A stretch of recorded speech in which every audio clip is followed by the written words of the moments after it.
So now we're going to turn to our next speaker, whose name is Travis Andrews. Travis lives in central Oklahoma and he operates a small farm with his family. He's an organic cultivar, a fermented input specialist, a ceremonial helper, and a cultivation educator. He has an Instagram handle called Native Farm Solutions, and I encourage you all to check him out on Instagram, and we're very honored to have Travis speak with us tonight. Welcome, Travis. Thank you for having me here on your program here this evening. So like she was, Donna was mentioning, I was invited here by way of Instagram. I have, it's Native Farming Solutions. And we promote indigenous cultivation, not so much just for cannabis. I always try to point out that it's not a cannabis page.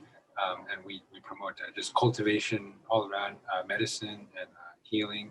And a lot of times I kind of like to take shots at the cannabis community because we also grow things like corn, ancestral corn, and you know, the stories tied with the types of corn that we have, they go back, you know, imaginable generations.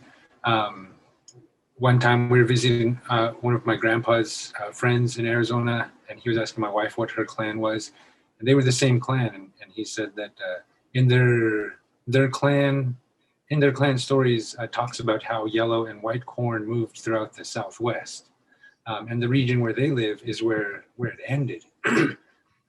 They have stories about how the yellow corn went on the other side of the mesa, and the white corn, you know, white corn stayed on one side and the yellow corn went on the other side. The white corn was where my wife was from, and the yellow corn was where he was from. It was related by way of these stories. Beautiful things. And you know, so sometimes I take shots at the cannabis community because the stories and the lineage and all of that stuff of cannabis in America is not that old. It's really recent. It's really a short history. You know, and the kind of stories that we have in regards to cultivation and medicine and healing and whatnot, like 1492, that's hardly even historical, you know. You know, so in regards to decolonizing cannabis, one of the things I like to do on my page is compare and contrast how hemp and cannabis spread across this continent, and also the way that colonization happened. I'm really grateful to be invited on this because these are things that I'm passionate about. I love teaching and sharing with people. I've stepped away a little bit from posting on my Instagram just because I'm trying to reach out to the indigenous community. I was getting more and more attention from non-indigenous cannabis cultivators, and that's not the direction I'm headed. You know, so anyways, when it comes to, you know, comparing and contrasting the history of cannabis in America, I love it. 1492, 1776, 1885, and 1985. Those are four of my favorite times in history. Yeah, decolonizing cannabis, you know, going back to how hemp and cannabis came here. Hemp made colonization possible.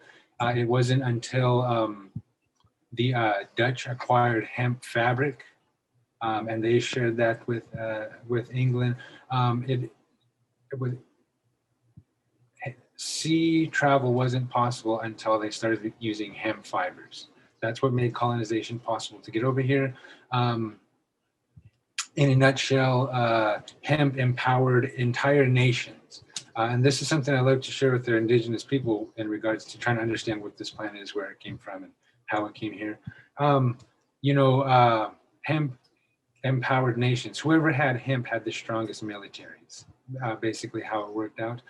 With that, they were able to come over here, and hemp was so important in regards to military societies. Hemp was so important that all new colonies were required to grow hemp over here. And all this stuff was taking place over in New York area, in that portion of the country.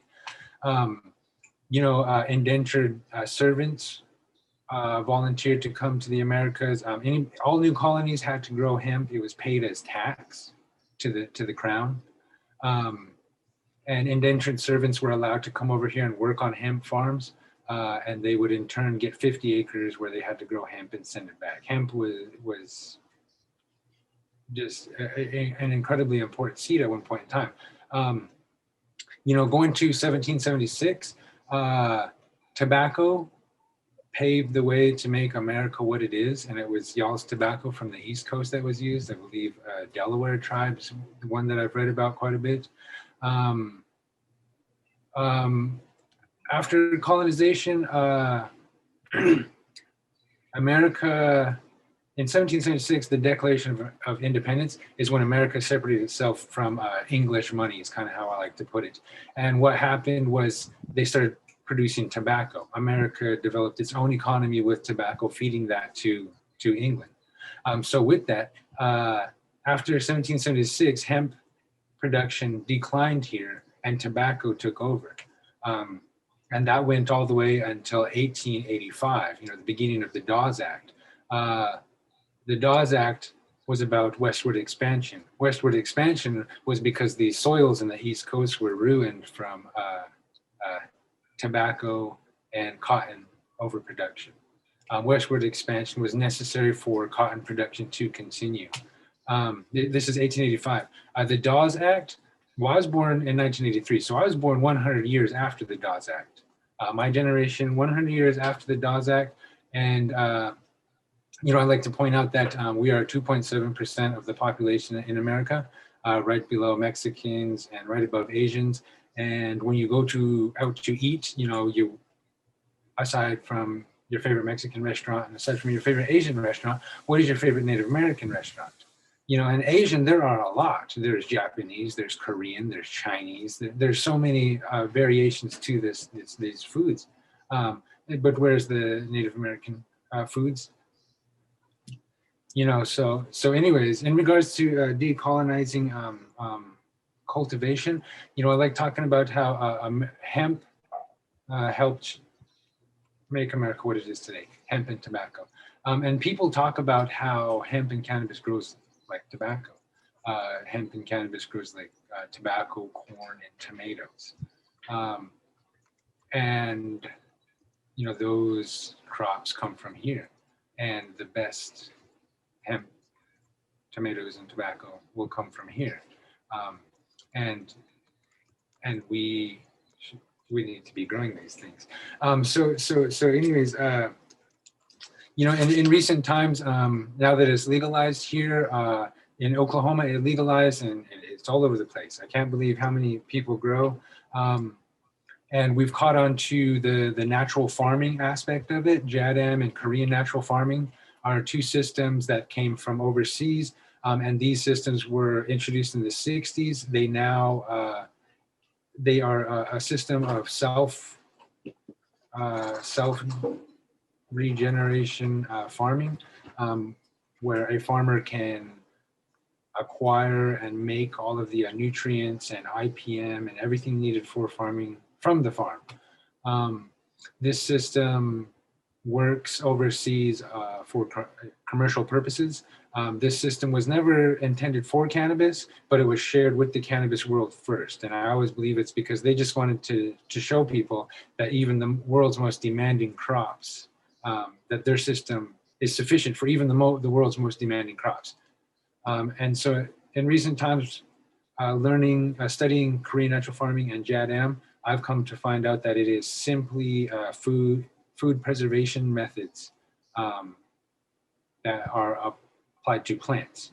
And this method is herbalism, and this method is spiritualism.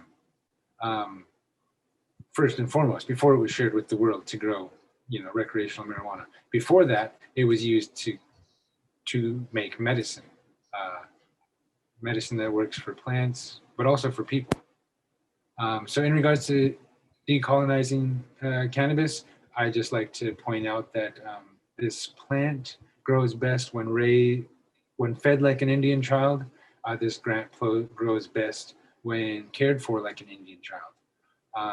You know, so in regards to where we're at today as a people, we wish to heal, and I feel that this plant has unbelievable amounts of benefits to offer for us as long as we grow it in a respectful way, as in an indigenous manner. So that's about all I have to say right now. I hope